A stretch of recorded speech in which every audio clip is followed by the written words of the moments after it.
He's not played anything too new, or at least his new ideas have been openings that he definitely won't be using in the World Championship match. Okay. I think that's why Magnus has struggled on the last 2 days. He's just been trying to throw Nepomniachtchi off the scent by playing some lines that he definitely won't appear in the World Championship match. And that has affected his play. So if you don't play your normal openings, if you try and kind of play a bit wild, play something surprising, and while talking of surprising, it's 1b3. Yay! Oh, I have to almost give a little bit of applause to Magnus Carlsen for giving us 1b3 on the final day in the tour. Yay! Yeah, it is great news, but it's also a little bit risky because I remember a few years ago, Wesley did an opening course on this particular opening. I remember that he said, no, I don't want to give away any of my opening secrets, so I'm going to do an opening repertoire on this move. Yeah, that was funny. It was about 5-6 years ago now, but Wesley so created the course despite the fact he'd never, ever played this move as White himself. So now we see Wesley so already thinking, maybe surprised by this move by Magnus Carlsen. OK, maybe Wesley not realising the game had started there. But either way, Magnus, he's giving a nod to Adiban, the beast, who created this really famous, really successful course for chessable on this opening, and also using it with success on our tour. Adiban, of course, beating Anish Giri with this B3 move, and we've seen Magnus play everything. And Magnus has also won games with this, at least one game he won with this opening. Exactly. He's played everything, Magnus, but this is one of his pet favourites if he just wants to get a game. Look how White is just completely ignoring the centre for now, but White's dark-squared bishop has a nice hole, has a nice hiding place for the rest of the game. Also exerting some pressure with that dark-squared bishop. So this is the whole point with his opening, right? That dark-squared bishop. Yes, exactly. And you stay super flexible. You wait to see how your opponent sets up in the centre with his pawns, and then you react. So depending on what the opponent does, you might strike with the pawn in front of the white king, or in front of the white queen, or in front of the white pawn on the c-line. So you really just play a bit of a waiting game and then react.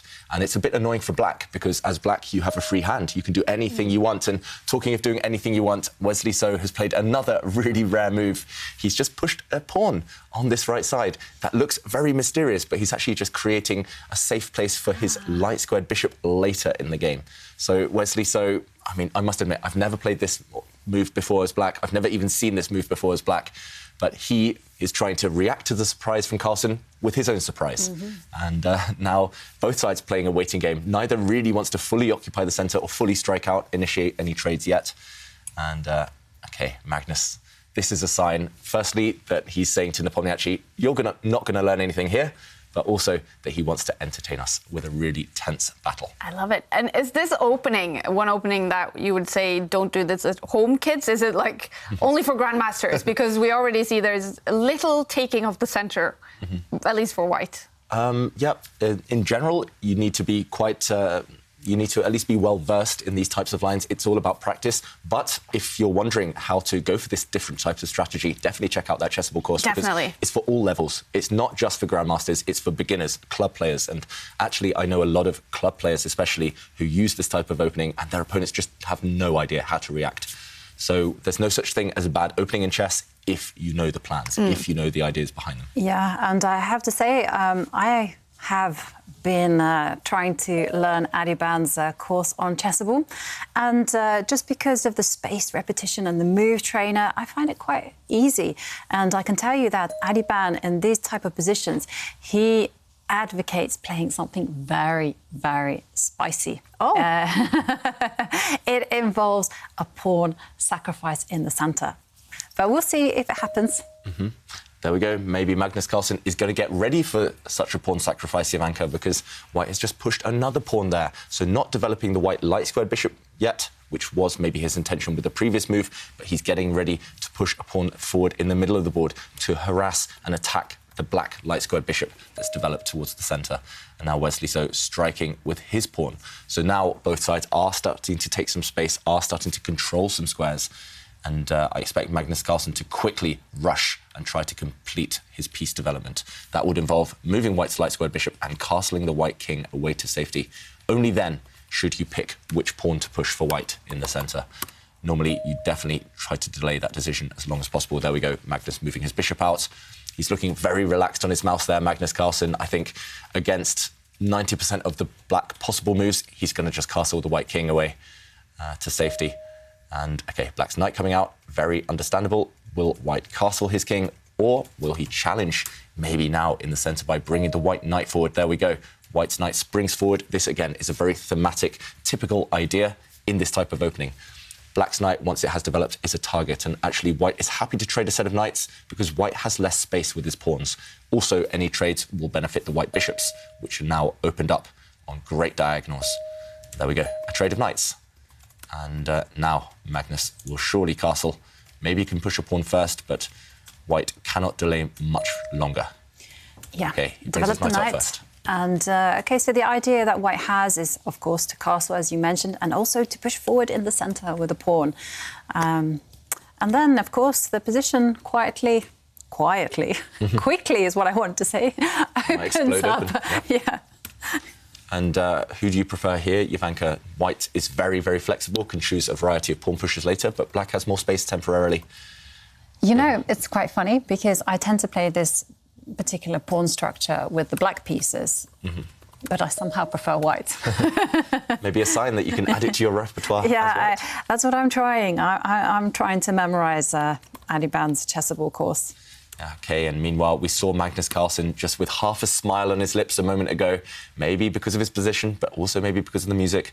And meanwhile, Wesley has developed his bishop. And big question for Magnus Carlsen, is now the time to strike? Do you throw pawns forward in the centre of the board, or do you continue playing slowly, developing and castling the king? And there we see Jan-Krzysztof Duda just behind Magnus, very focused on his own game.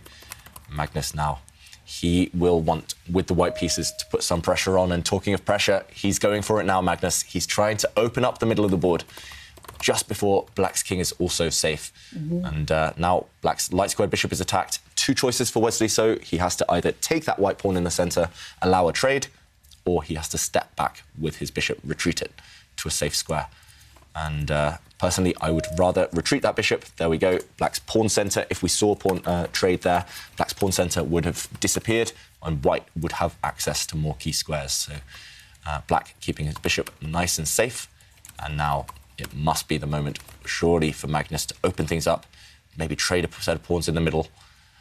If he doesn't play this, OK, he's actually getting ready to castle first. Equally sensible. Look at the dark squares that have been highlighted on the screen. OK, he doesn't click his king. OK, he changes his mind a couple of times, and then he goes back to this move. So he does eventually. And I'm expecting Wesley to copy, and there we see it there. And in this type of position, you kind of mentioned making some trades. Is there an argument to be made for white being even more aggressive and pushing pawns? Yep. And I'm thinking of the F pawn, move it up 2 squares. Yeah, now that Magnus has castled first, I think it makes less sense to trade in the centre because black's knight can even take back if we see a trade of pawns in the centre. You're right, Jovanka, that is maybe the critical move for white to push a pawn in front of the rook forward on the F line, 2 squares, trying to, again, throw that pawn forward. But it is very, very committal. It loosens squares behind it. Any pawn pushes you might regret because pawns don't move backwards, they leave weak squares behind. And that's why Magnus, instead of committing, stays flexible. He moves his queen to the side. So the white rooks are connected. This is something everyone at home should be doing in every single game, connecting your rooks if possible, because then they protect each other. They have a lot more flexibility. Normally they want to swing across the board towards the centre. You can only do that once your queen is out of the way. But yeah, Wesley So, he's played very quickly up to this point, despite being surprised on move 1. And right now, Wesley So, he still has some questions to answer. What central pawn formation, what pawn structure does he want to head for? Because black could block it up, black could open it up. And, it's definitely a stylistic thing here, but you also have to talk to your pieces. Maybe the black pieces aren't ready for things to open up. And OK, so he attacks the queen and... OK, so white's queen either has to move or this attack has to be blocked. Black's bishop there hitting the queen cannot be captured. It's defended by black's knight. What do you think? Block or move? Block, but I'm a little bit scared to volunteer my suggestion. OK. Because I wanted to block with the pawn, no, which is I wanted to as well. OK, woohoo! Yeah. White has choices here. White could offer a trade, for example, block with the white light square bishop, but the pride and joy of white's position is that bishop, and there you go. Yeah. It's your move, Jovanka.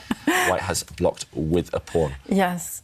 So the reason I think we're both attracted to this move, and Magnus as well, is because black's bishop on the edge of the board right now might be a target. White can throw pawns forward against that piece later, gaining a bit of time. Yes. That was exactly my idea, just to throw the pawns forward using the bishop as a target. And whilst we're waiting for Wesley to make a move, well, today, for our quiz of the day, we are turning things around in partnership with our friends at MasterCard. We are asking you to ask us the questions. And hashtag Brian Esposito on Instagram asks us, what would you say was the most shocking blunder that happened during the tour? Ooh. Since this is the last day of the tour, I'm going to have to rewind the whole way back to day one. And day one, we were just warming up with a nice day of chess, and then suddenly Magnus mouse-slipped and blundered his queen against Nepomniachtchi, his future challenger. So that was very, very dramatic. I remember you guys mentioned it, like, in the build-up. Like, yeah, Kaja, we have something called mouse slips in online chess. Maybe we've seen it, but, you know, these players, they practice on their mouse skills. But, yeah, there is something called a mouse slip. And I was like, wow. And then first game, mouse slip. That was amazing. Yeah, it was a queen as well, all pieces. Yeah, I have to agree with you, David. That came as a big shock because that was a quite emotional, tumultuous game. And then suddenly that mouse slip killed it. And we were like, I just remember that quote, I think we've seen a mouse slip. And I said, no! And what a way to start a tour. Maybe that's why it's been so dramatic, because it started on that note, right? Right, yeah. Great question. Yeah. And if you too want to enter Quiz of the Day, then you can tweet your questions using 2 hashtags, Priceless and Chess Champs, or you can go onto the Champions Chess Store page on Instagram and you can post your question there and we will try and answer them in the studio. Can't wait. Bring them on. Yep, and talking of bringing it on, Magnus Carlsen has retreated his bishop. He's saying to Wesley, so bring it on, push your pawns forward. I don't care what you're going to do. I'm going to attack the black king later. And I think Magnus has in mind a bit of a slow plan, but it does involve pushing pawns on this king side forward towards the black king. And Wesley, so I think he's a bit worried if he blocks it up that would give Magnus a free hand to attack. So it's a bit of limbo right now for Wesley. So he doesn't want to commit. He doesn't want to touch anything, really. But you have to make a decision in chess. Either you slowly improve a piece or you clarify the pawn structure. And Wesley, so spending a couple of minutes. This one is heating up slowly. It's a lot of tension. Only one set of knights have left the board. We're on move 14. We've been playing for 15 minutes, but only one trade.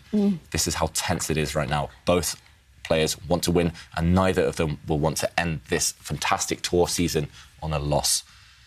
Yeah, been a difficult couple of days for both of them. Yeah, and Magnus, he definitely surprised Wesley, I guess, with the 1b3.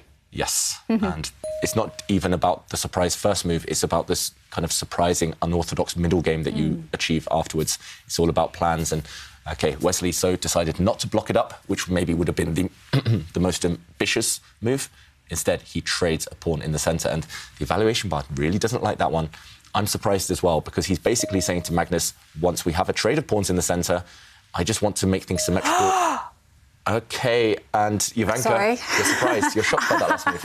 Totally, because I thought the game was going to develop along normal means. And, well, Wesley So felt that this was a desperate position for him, and desperate positions require desperate measures. And he just struck out by pushing the F-pawn. Sorry, I got a bit carried away with the emotion. It was such a surprising move. You don't play like this, do you? Nope. Especially when Black's pieces aren't ready. He's striking out in the centre. He's trying to be ambitious and aggressive. But look at the Black Queen, look at the Black Rook in the left corner, not participating. And we see a trade of pawns there. Things have opened up, but this surely is going to favour White.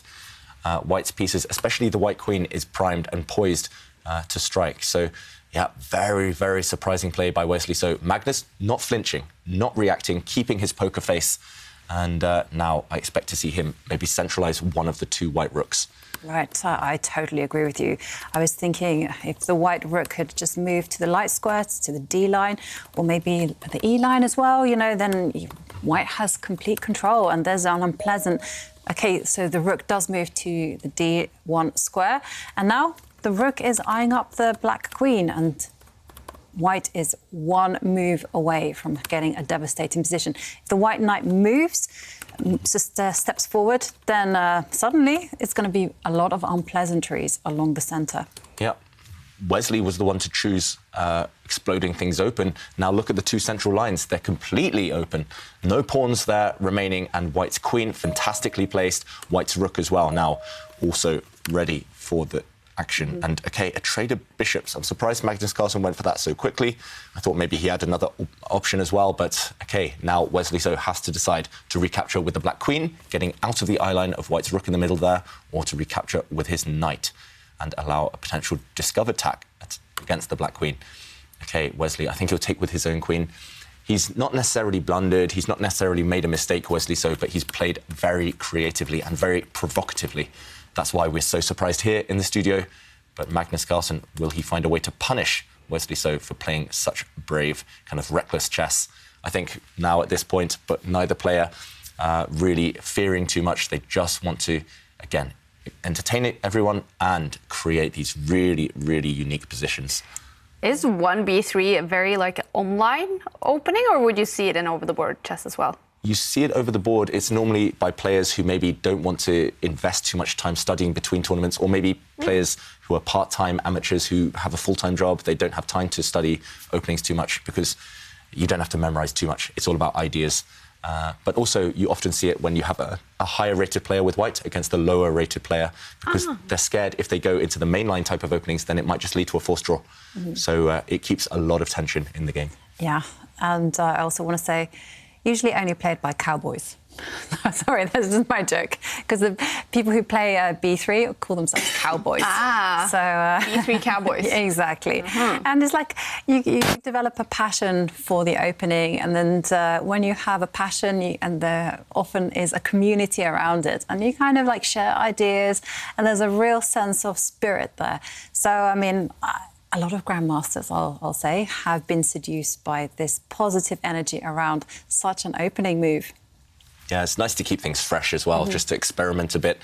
Sometimes I've been in periods in my career where I just get bogged down in studying the same opening over and over and over again, and there's nothing more refreshing than trying a new line. Yeah. So, OK, we see a quick flurry of moves. Black did recapture the white bishop. White's knight sprung out, and Black's rook, gaining a bit of time against the white queen, has now centralised itself and protected the black knight. Yeah. And Magnus moving forward with his rook to the 6th row, attacking the queen. So the black queen must step away.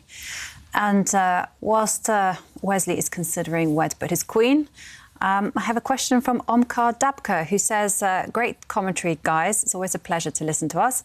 But do you think Jan has an advantage now for the finals next month, that he has seen more of Magnus's games or preparations? Yeah, it's really interesting, actually. The two players, they've taken completely opposite approaches to the World Championship match. Yeah. Magnus has been super busy. He's been playing the World Cup. He's playing these tour events. He's been travelling. He played Norway chess. He travelled to Macedonia recently. And he even went to Dubai in the middle there. But Nepomniachtchi, apart from Norway chess, he's been pretty much silent ever since the candidates tournament in April. He's just gone deep into training mode. So, yes, he has more information about Carlsen, but Carlsen is going to be more match fit. He's going to be ready. He's going to be in the zone already. And, it's maybe Magnus has just kept him too busy with analysing all the games Magnus is constantly playing. It's just have no time to play himself. Dozens of new games a day for Nepomniachtchi to study. Yeah. Yeah, I can't wait to when the players reveal who their seconds are. Because quite part of the fun is kind of second guessing. OK, so rooks have lined up and there's now acute pressure on the knight. It's like, when you see the seconds, you can kind of guess what kind of openings they have prepared, what kind of style of chess that they'll be employing. And you learn so much about what they've been doing, just knowing the personality of the coach, knowing the kind of favourite openings of the coaches. Yeah. Definitely some intrigue will revolve around the coaching teams up until the World Championship, and often the players don't even reveal who's been helping them until the last day, until it's all over. So, OK, Magnus Carlsen, he's creating threats in this game. He's got a 3-minute time advantage as well. But Wesley fighting the pressure by offering a trade of knights. And there we go. The white rook goes back to attack the white queen, attack the black queen. The white rook's been here before, but previously the black queen was able to run away safely. Now it's less easy to do so. The black queen has to either step back or the black rook can block this attack. But I think the black rook blocking here would be a big, big mistake for Wesley. So what can he play here? Does he have to retreat that queen? Does he have to run away? It looks like that to me. Magnus definitely setting some traps for Wesley so to avoid. And there we go. Actually, Stockfish, the computer, confirms Black's only move to survive here is to retreat the Black Queen 1 square, to step her up closer to the Black King, closer to the Black Rooks. Any other move would lose instantly. And there we go. Of course, Wesley so finds it, but it did take him a bit of time. Now Magnus has a 4-minute time advantage. And also a nice position on the board. Stockfish thinking that White has a decent-sized advantage if he simply trades knights. And that's maybe the most natural move. It's on the board. And now it's a kind of a question of how to improve the position. Step forward with the rook to attack the queen to the 7th row. That's one move that I can see. Yeah, and that's one of the computer's top 3 suggestions. We do see Stockfish's moves again there. The other moves did involve maybe just bringing back the white bishop. White's bishop is stuck behind some pawns. You don't necessarily want to push your own white pawns in front of the white king because you might loosen squares, you might weaken yourself in the process. So White's bishop can actually step back towards the f1 square and then relocate. OK, I was saying Magnus didn't want to push pawns, but there we go. Ambitiously attacking the Black Rook. Magnus now, is he about to grab a pawn with the White Queen under fire? OK, surprising from Magnus Carlsen. This move might well be good, but it's also more risky. So Magnus, he doesn't worry about loosening his king position. It also sacrifices a pawn. White's queen can just taking a pawn. Yeah, exactly, yeah. OK, so Wesley sacrificing a pawn. Yeah, sorry, yeah. Yeah, so Magnus, his plan is to win a pawn. And White's queen can bring herself up. Yeah, and also, hang on a second, just looked at, is there the possibility of actually just ignoring it and just going bishop to the middle of the board? Yeah, Magnus has definitely got that on his mind. OK, what's he going to click on? White can temporarily sacrifice his queen, and we've seen it from Magnus a few times now. We saw it against Rajabov a couple of days ago. We saw it against Giri the day before that as well. He sacrificed his queen in 3 games, I think. Will he do that again? So, Jovanka, you mentioned ignoring the attack against the White Queen and counter-attacking against the Black Queen. Yeah, that's one, and that's my personal favourite, is actually just to grab the pawn. Yeah, so White's Queen can also just get greedy, run away from the attack and grab a pawn in the process. And now Magnus, he's not... Well, this isn't the type of position you can rely on your instincts. He's not clicking on anything yet. You see on his screen there, on the Chess24 play zone, that the last move, the dark squared highlighted squares are just Black's last move. White's queen will most likely run away, or he might move his bishop. Key moment for Magnus Carlsen. I think if he moves his bishop, the game might well just fizzle out towards a draw. I think there'll be a lot of trades, a lot of exchanges. If he wants to win the game, Magnus, he must move his queen. And I have a question from Alessio, who asks us, what's the best comeback that you didn't expect from a player? Oof, comeback on the board. Yes. OK, Magnus does take a pawn meanwhile, and Black pushes to attack the White Queen to kick it away to a worse square. The comeback on the board. Ooh, that's a very good question. I think for me it was Lavonoronian. Coming back against Magnus. Coming back against Magnus, you know, in the semi-finals of the Gold Money Asian Rapid. I mean, that was... I think, so he lost the first match, and I think even he lost the first game on day 2, could that be right? I think so. He made a comeback to take it to tie-breaks. Yes. Yeah, and then he won convincingly in the tie-breaks. Yeah, I think he won 4 games in a row. He won the 2 last Rapid games, and then he won the 2 tie-break games as well. And you never see Magnus Carlsen lose more than 1 or 2 games in a row, usually. But Lavonoronian won 4. Yeah. And, yeah, for me, maybe it was Magnus's comeback against Wesley So in the FTX Crypto Cup, where actually throughout the whole tournament, Magnus was struggling for form, barely qualified out of the qualification stage, out of the group. And eventually he did make it. He was behind in most of his matches, but he did eventually win the tournament. Yeah, I remember that Magnus was really emotional. OK, the Queen does step back. He was really emotional about the whole thing. And he said, guys, I had to win 8 times on demand. OK, we see the rook capture the bishop, and we see now a trade. So, OK, Wesley is a pawn down, but as compensation, White's king, a little bit airy, not too many pawn defenders. And this just means that Magnus now has to tread with caution. Perhaps he is looking at exchanging a set of pieces just to consolidate his advantage. Yep, I think if Magnus could trade queens here, he should be winning. If Magnus can trade rooks here, he should be winning. But it's not easy to do either of those. OK, Magnus does start with the offer of a rook trade, but this comes with some danger because the white king is on an open, vulnerable diagonal. There we go. The black queen checks that white king. The white king is going to have to try and run away to safety. Which direction will it go in? Will it step to the side, maybe protecting its rook, or will he hide the white king on the right side, on the corner of the board? It's not easy now for the world champion to find a safe haven for that white king. Personally, I would try and hide on the edge of the board, although that is super scary as well. Yeah. The white king might regret being that brave. Yeah, somehow I agree with you there. I mean, it's tempting to hide the king in the corner, but somehow the black queen can mobilise herself to very active squares. OK, well, we have an answer. Magnus just simply walks the king to the bottom row. Yeah, so stepping back, there's no real checks that black can go for now, unless he just trades rooks, which we know he really isn't that keen to do. A queen endgame might allow black some drawing chances with a series of checks, but eventually white's extra pawn might make itself felt. And yeah, Wesley so needs to decide. Would you keep the rooks on? He does. You like this decision? Yeah, I like this decision because, I mean, white's weakness is this king's safety. And in order to attack it, in order to attack the white king, you need to keep all the pieces on the board.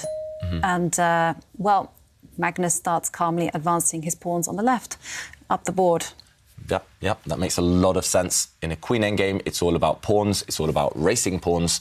And Magnus Carlsen, he's just getting ready long term, just to push his pawns forward. That's the side he has the advantage. White has 3 versus 2 on that left half of the board. And he's hoping that later on, if the rooks come off, then his head start with his pawns will be a key factor. And there we go. Wesley so blocking the advance of white's pawns. Also a very, very sensible, logical move. Now it's harder for Magnus to make use of his 3 versus 2 advantage. So now Carlsen, he needs to keep the white king safe. Still very loose, very airy, as Jovanka said. And okay, he thinks he's solving those problems by bringing the king closer towards the centre. Oh, the irony here. I mean, now that... I must admit, I don't think that idea would ever have dawned on me. But now it's on the board. Kind of like it. Yeah, it's very logical. It's in an endgame, a king needs to be towards the middle of the board. If the queens ever disappear now, then white's king is far better than black's. And look at this, Magnus Carlsen, he's got that in his mind. He wants to trade queens. He knows that that would guide him towards the win. Also, it would make the white king feel much, much safer. So Wesley cannot dream of trading queens. Also, Magnus has an idea in mind. If the black queen comes down to the second rank to check the white king, white will simply block with his rook. And queens are great in the middle of the board. The white queen will actually protect a lot of squares. And wow, Wesley so forced to step back. That is not a positive sign for the American. No, it certainly isn't. And there you can see Magnus calmly reinforcing his king safety. But the big issue is still, you know, white does have an extra pawn on the left side of the board. Will he be able to utilise that? And in the meanwhile, Wesley has attacked a pawn with his queen, but Magnus sidesteps the threat. Wow, and a really sneaky tactic there from Wesley. So that did cause Magnus to raise his eyebrows. The black rook sacrificed itself, but if white's queen was distracted, if it was deflected away and captured that black rook, then the white rook would have fallen prey to the black queen. So white's queen has to actually keep her own rook nice and safe. Magnus there forced to retreat from the centre where he wanted to be, but it was just a one-move trap from Wesley So, and the world champion didn't fall for it. Wow. I didn't expect this move, actually, because we're kind of taught when we're younger, don't push pawns where you're weakest. And on the left side of the board, Wesley is lacking a pawn. So I'm really confused as to why he pushed a pawn and just allowed Magnus to make a very easy pass pawn. Trade. Yeah, as you mentioned, the pass pawn, that is the white pawn on the C line. That has no more rival. It will start to sprint up the board later on in an endgame. First, Magnus just exchanging queens. So also black has an isolated pawn on that left side. So strategically, definitely not desirable from Wesley. So I think he's feeling the pressure, Wesley. I think he just wants to get this game over with and survive it if possible. But sometimes the best form of defence is actually just patience, just digging deep, just keeping the status quo. And it would have been incredibly difficult for Magnus to create a passed pawn. Wesley has definitely helped him over the last couple of moves. And again, running away from the trade, which would have led to a hopeless endgame for black. If the queens had come off, white's king is just too active compared to the black king. Yes, and there you can see Magnus enjoying his position and enjoying the atmosphere in the Oslo arena. And for our quiz of the day, we're asking you to send us your comments, your memories, priceless moments, or your questions. And this is in partnership with our friends at MasterCard. And Adia G says, do you remember what was your first impression of chess when you played your first game? So, David, what did you think of the game? I fell in love with the winning more than the chess itself. I remember I played my dad and I'm not sure whether he let me win or whether I did beat him kind of fair and square. But either way, I fell in love with the winning. I thought, oh, wow, I can beat adults. Wow. I have something that I'm not bad at, so it's a lot of the sports kind of aspect to it as well for you, the winning, the competition kind of thing. Definitely. I mean, the older I get, the more I see the artistic beauty in chess, the pretty patterns, and maybe the creativity. But when I was young, it was all about the winning. Yeah. I can totally relate to that because I remember the first time my father taught me the move. So Magnus does have a pass pawn and the queen is defending it. When my father first taught me the game, I was like, oh my God, this game is so boring. And then he taught me a few patterns here and there. And then I became addicted to the winning and I just love that. And I had chess figured out. Unfortunately, that only lasted maybe 2 years. And then I had to get better.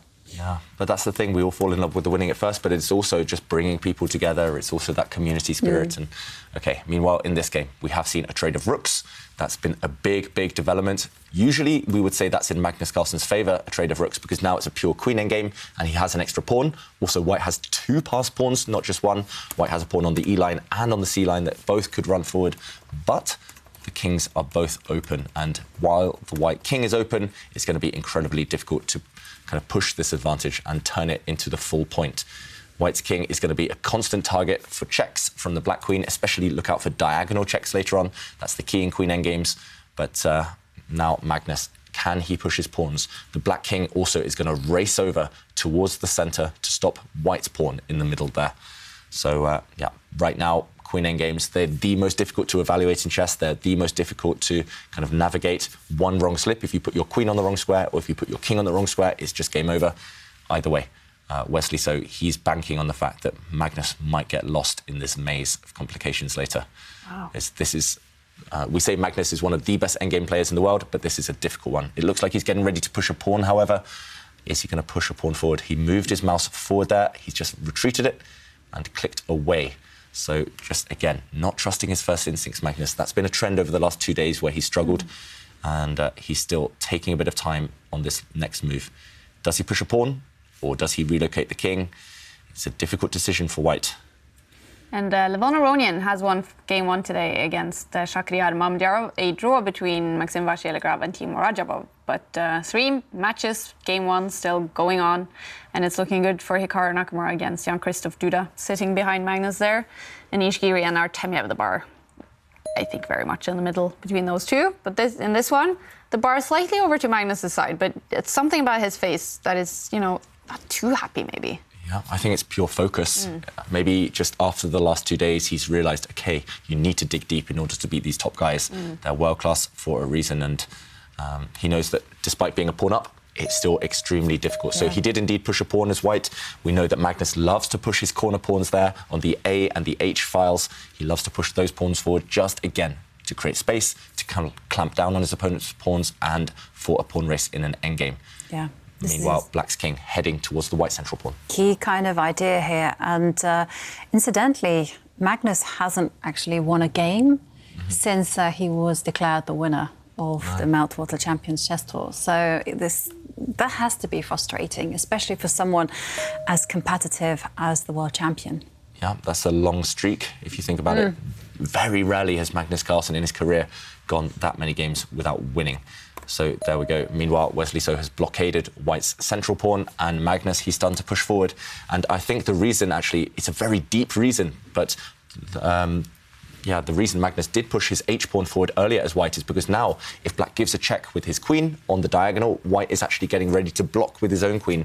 And if we end up with the queens disappearing even if Wesley wins a pawn back in the process, I think all king and pawn endgames are going to be winning for white because of the pawn structure on the right-hand side of the board. Black's pawns can never, ever step forward. So Magnus, definitely, he's looking 10, 20 moves into the future, and he's thinking, OK, now I have the opportunity to trade queens. Black can never, ever allow that. And when you have that type of idea in your mind, you will be able to bully your opponent, often with that trade. And, OK, Magnus there, either talking to himself to inspire him, or maybe singing along with the song. OK, Wesley is the one thinking this time. And it's not easy. How does Black improve his position if he doesn't give checks? The Black queen can dive maybe into the white half of the board, deep down into that bottom right corner. That's very, very tempting. Maybe it doesn't threaten anything, however. But it does kind of restrain the white queen. So that could be like a good option, because at the minute, I mean, if white is left unchallenged, white will just simply step the queen up one square and then, almost like a horse, move it to the d4 square in the middle of the board, and suddenly the position will be maximised. Yeah. And maybe even she will threaten to swap off queens. So Black has to do something aggressive, like you say. And I like the move you suggested. Yeah, so we're thinking the Black's queen should actually get ambitious and maybe jump into the corner here and start harassing the white king from the side, for example, or from behind. If the white king ever steps forward up the board, then it will have to face some annoying checks. And this looks very, very tempting for Black. We should meanwhile talk about White's plan. If Black just waits and sits still, White can bully Black with the threat of a queen trade. So, for example, if Black takes here, it will end up in the same. Let's just show this, though, if White goes in a different fashion. And here, White is actually completely winning because White will force a queen trade next with a check. And let's just show why this is winning. If the pawns disappear, it's actually level number of pawns, but White has a strong advanced pass pawn here that's protected, and Black's pawns, meanwhile, on the other side, are easy targets. White's king is just going to advance, and while the Black king is distracted, White will pick up all the pawns.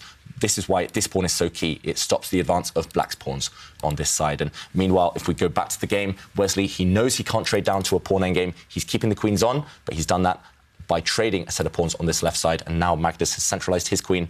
This white queen is going to come up with a check, or maybe even to this square. How is Black going to face this? Suddenly, it looks almost terminal for Wesley, so because if he takes this white pawn in the centre of the board, we'll see a check. The Black king will have to step back. We'll see another check. The Black king has to step back again. If it goes to the right, it would have been checkmated. And now Magnus Carlsen, for example, can pick off some pawns, maybe with some checks. He can even come across with a check and start going for some of the Black pawns. Either way, this looks really, really scary now for Wesley. So, and remember, White still has this. Whoops, not that one. White still has this pawn running up the board. David, and we're going to see this actually. Wow. You've predicted the future. And okay, we've got this position on the board. I was just showing an example, but Magnus actually went for it. And it's all about this white pawn. It's going to creep up the board. And note how Wesley, so this Black king, wherever it goes, comes with consequences. If it steps back, then this pawn drops with a check. If it steps to the side, then this pawn falls with a check. It's all about checks. That's why Wesley has to put his king towards the corner. But look at this, again, a check. And no, but he put his king right in the eye line of that capture, and suddenly Magnus just won a pawn with check. This pawn was dropping anyway. If it went to the corner, then there would have been a check, and this pawn would have dropped. So right now, Magnus is a whole pawn up for free, and it's an important pawn. It's this pawn, and it's a clear runner. So if we jump into the current position, I think Magnus, he's going to try and find a square where his queen will defend all the pawns. There we go. He gives another check, and then he'll start running with this. And he's going to hope he can hide the white king maybe behind his own pawns in the corner, away from the Black queen's checks. Wow, so it's looking really good for Magnus right now, if I understand you guys correctly. Very, very good. Yeah. Real chances of winning. And by real, I mean like probably 80%, I would say. Yeah, and just the lines I was showing there, you can stumble across them in Queen Endgames. Anyone can stumble across these lines and work them out by looking at direct checks, especially in Queen Endgames, but in chess in general, just always look for the checks first, because they narrow your opponent's options. If your opponent only has one forced reply on every turn, it means you can look deeper into the future, and it's easier to calculate long variations if all of your opponent's moves are forced. And that's what happened there. Magnus saw a forcing line. It was 6 or 7 moves deep, maybe, but every single one of Black's moves was pretty much obligatory. So Yeah, right now Magnus advancing with the white king. He can hide in two different ways. Either the white king can hide amongst its pawns on the right side of the board, or maybe he can make a run for it and hide up towards the centre, up towards the left, because then any checks from the black queen might be blocked by the white queen. So two potential hiding places for the white king. That's the key.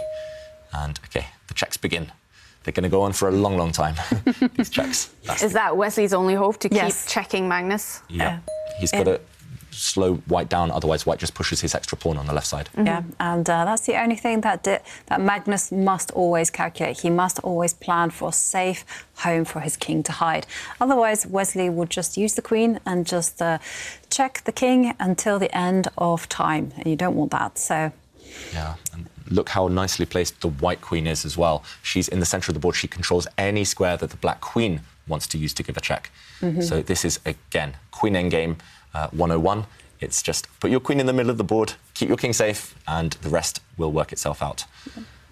Yeah, we make it sound very easy. Yeah, I mean, it's difficult, trust me. I've lost so many queen endgames in my career. But for Magnus Carlsen, he makes it look easy, right? Yeah, that's true. That's why he's a bit like Bobby Fischer in the past.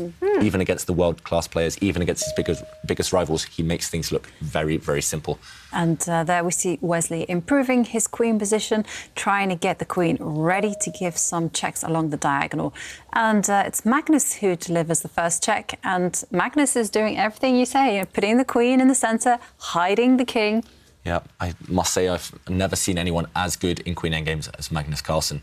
I remember watching a game from the World Blitz Championship a few years ago. He was in a hopeless queen endgame, but he set up a cunning trap of stalemate. He put his own king in the corner, then he sacrificed his queen at the right moment, forced his opponent to stalemate him. So he's resourceful, but he also knows exactly when to put his queen in the middle of the board. We saw this amazing queen ending with Duda, wasn't it? Yeah, and double queen endgame? Yeah, double queen ending. Was that Vidit against someone? Yeah, it was. I just remember there was a very impressive. OK, actually, looks like Wesley So's gone. We don't have an official result, but it does look like he just resigned. White's queen was about to gobble up a second pawn wherever the black king goes. Magnus Carlsen, he does take the win. Again, endgame expertise from Carlsen. Wow, that happened sudden. Are you a little bit surprised Wesley resigned that quickly? Yeah, I think he just blundered. He put his king on the wrong square as black, and it made it very simple for Magnus. But yeah, very premature resignation from Wesley. He should at least battle on.